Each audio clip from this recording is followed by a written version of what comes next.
challenge.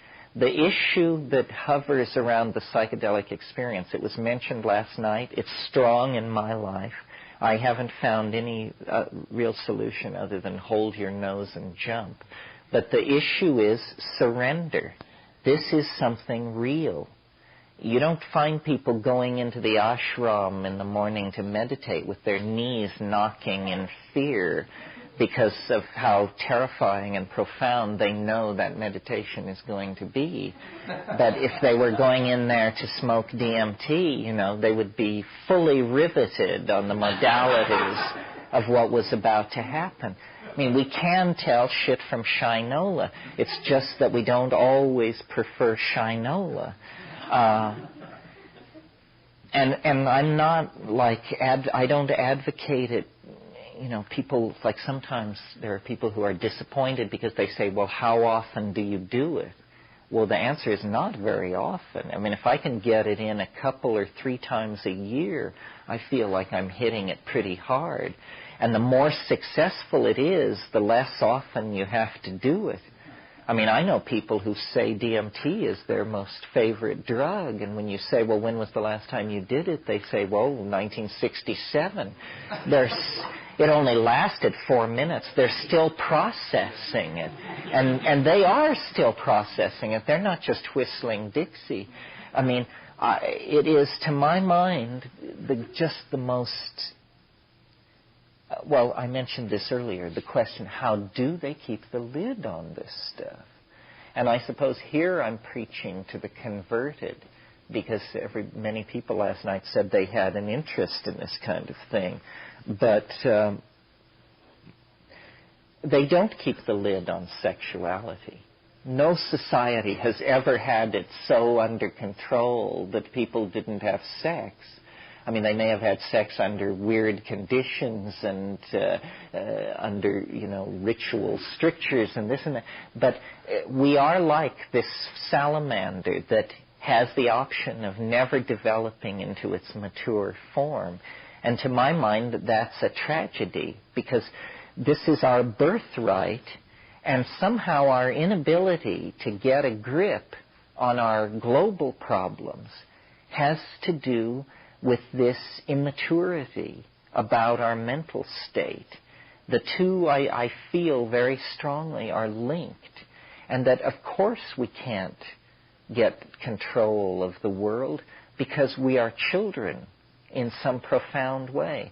And we don't like being children, but the culture has reinforced a form of infantilism. And the way I explain it to myself is, it's a kind of unwillingness to go it alone on a certain level.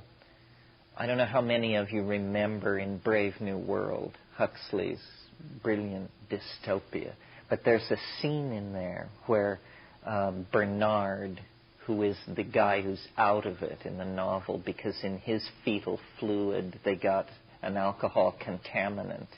And so he's different from everybody else in this society, and he occasionally has original thoughts. And he and his assigned girlfriend for the evening, or whatever she is, are in a helicopter, and they sweep out past the crematoria where they're recollecting elements for reuse.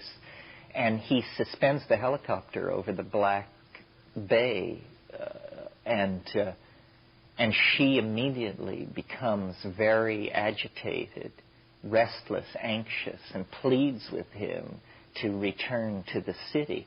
And what it is it's her anxiety over being alone in the presence of nature.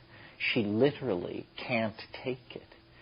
And I think there are a lot of people in our society, and each of us in our own way at different times, who have within us this neurotic and infantile creature that can't face it alone, and that this going it alone thing is very important. You know, Plotinus, the great Neoplatonic philosopher, he spoke of the mystical experience as the flight of the alone to the alone. And in the psychedelic experience, there is this issue of surrender, because a lot of people want to diddle with it. They want to be able to say they did it, but they don't ever want to face an actual moment where they put it all on the line. And yet the whole issue with this stuff is to let it lead, to let it show what it wants to show. So somehow, individually, we have to reclaim our experience. The real message, more important even than the psychedelic experience, the real message that I try to leave with people in these weekends is the primacy of direct experience. That as people, the real universe is, within your reach, always. Everything not within your reach is basically unconfirmed rumor. And we insert ourselves like ants or honeybees into hierarchies of knowledge. So we say, well, what's going on in the world? Well, turn on CNN. And then somehow we're ordered. Then we say, okay, it's 85 degrees in Baghdad and the wind is out of the northeast at 15 miles an hour. And we feel somehow better now because we're getting the information. But what we have done is sold out direct experience. And all institutions require this of us, that we somehow redefine ourselves for the convenience of the institution. And this redefinition always involves a narrowing, a denial, so that, if you want to be in Marxist society, if you want to function in Marxist society, you have to define yourself as a Marxist human being. Well, it turns out in a Marxist society there are no homosexuals because that just happens in decadent societies. So then, if you happen to notice any tendency like this in yourself, you have to deny its existence because this just doesn't happen in a Marxist society.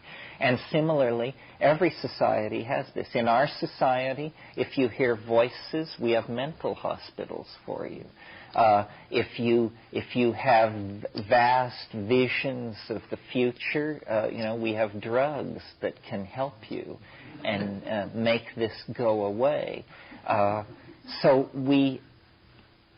then somehow, in modern society, the discovery of psychedelics is the discovery that all of this cultural machinery is just Wizard of Oz stuff. You remember the scene in The Wizard of Oz where the curtain is swept back and they see the little guy there, and he says, booming out over the loudspeaker, "Ignore the little man pulling the levers. Ignore the little man pulling the levers." Well, the little man pulling the levers is what sweeps into view with psychedelics, and you discover, culture is provisional. Whether we have 9 wives or 3, whether we tattoo ourselves blue, whether we eat insects or not, all of these things are just decisions that we make. And then we congratulate ourselves on our wisdom, and we live within that, and we hunt down and kill all the people who disagree with us. And that's called having a culture, having a way of life, being somebody. But I don't see history as a wrong turning. I see it, the metaphor that I like is that of the prodigal son, that there was a reason for this long descent into matter, this peregrination. It was a shamanic journey of some sort. The shaman goes into the world pool or ascends the world tree to go to the center of the axis of the cosmos, to recover the pearl or the gift or the lost soul, and then return with it. And this is what history was, I think. It was a descent into the hell worlds of matter, energy, space, and time, for the purpose of recovering something that was lost. It wasn't lost by us. It was lost by the breathing the disystole of the planet. Just climax of climate moved us into paradise and then moved us out of paradise. I mean, you must that the story of Eden is the story of history's first drug bust. I mean, it's the story of a whole lot of tension over who's going to take or not take a certain plant which confers knowledge. And Yahweh, wandering in the garden, says to himself, if the man and the woman eat of the fruit, they will become as we are. The issue was co-equality, co-knowledge with the Creator.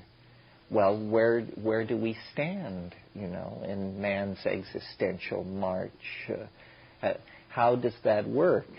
Can we always accept the subservient, infantile position? I mean, is knowledge to be dispensed by gods, and if not gods, then the institutions that appoint themselves as gods over us?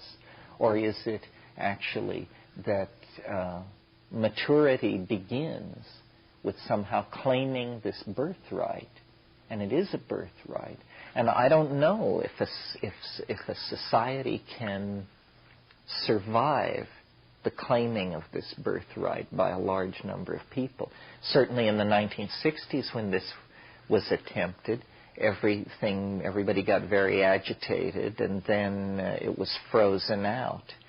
In so-called primitive or pre-literate societies, there is the office of the shaman, and the shaman is deputized to act for all of us. In the same way that we have airplane mechanics to fix jet engines, we have shamans to explore these hidden and fairly terrifying other dimensions. The people who self-select themselves into a group like this, in a society like that, would be the candidates for this kind of shamanic voyaging.